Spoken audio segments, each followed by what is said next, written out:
Hi, good evening, dear friends, my classmate, and my excellent teacher, Miss Agnes.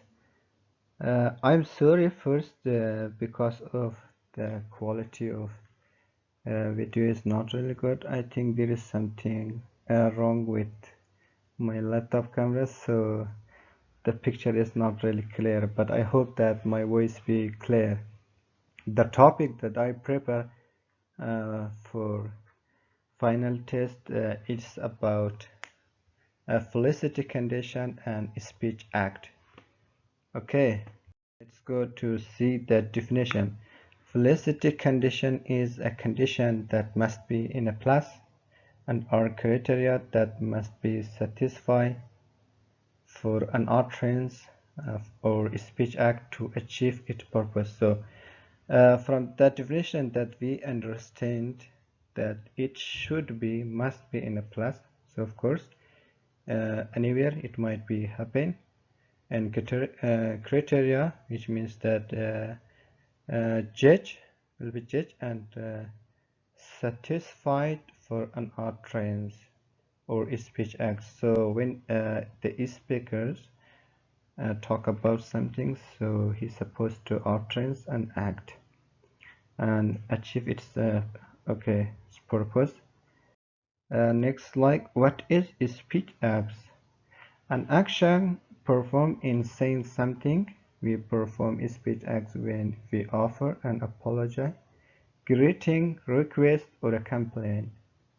A speech act is an utterance that serves a function in communication. A speech act might contain just one word, as in sorry, or perform an apology in several words or sentences.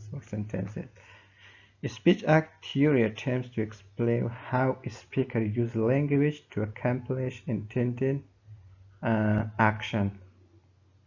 Okay, yeah. Speech acts here it's all about when someone performs or utterance about something, so how he acting and experiencing about some things. Okay, next slide. Let's see here some example of felicity condition.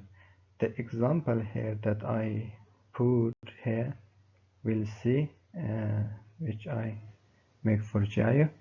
Here the example is Jayu will not give holiday for the student in this year. Okay, well, what do you react when you hear this news from someone? Here I completely explain and write down here. So let's read it. Imagine I come in the class and say, JIU won't give holiday this year, so everyone's supposed to stay at the dorm until new semester begins. What do you think as students when you hear this news which spread by me? Will you react to what I say, right? You will react to what I say, right? And might say, what?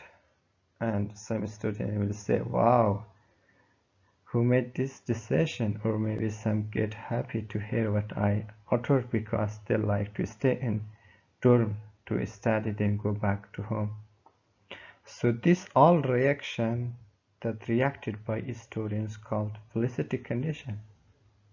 But in felicity conditions sometimes we have reaction and sometimes no, because it all belongs what speakers act and utterance about something. So let's see how. Another example here. You are having breakfast. Suddenly your mom tells you that your dad has gone to market by car. Okay? You might just keep having breakfast without any reaction. Why? Because here, this is something normal as usual he goes to market. This is the first condition. This is something that every day his father goes to school, so that's something normal as usual. So of course the hearer will no reaction in this part. But let's see the second part. But if your mom tells you that your dad has accident to another car and now feel terrible, what will you what will be your reaction here?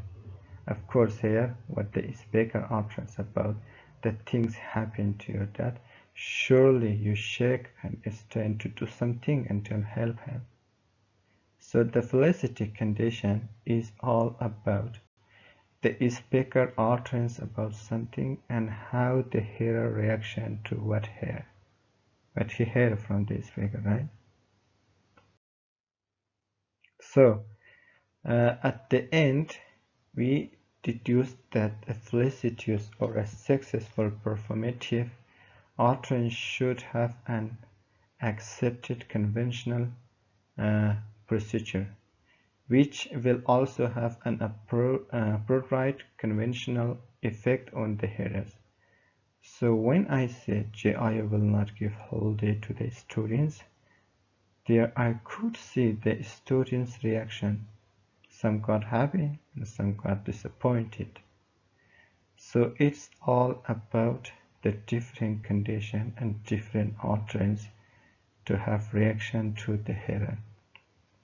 So make it summary that felicity condition and speak as is all about how someone utters about something and how it reacts to the hearer when you hear something and how you react about that.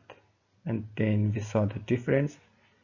Sometimes there is no reaction, and of course sometimes when you hear something, of course you have reaction, because it's all belong how the speaker utters about the something and how he acts. And also we have request. We will in the request, of course, we have also reaction when someone requests to do something, and then we have warning, etc. This is all about the felicity condition and acts. I hope that you can understand about what I told you, and hope that you at least now can understand and figure out what is the felicity condition. Thank you so much. This is all what I prepared for this topic.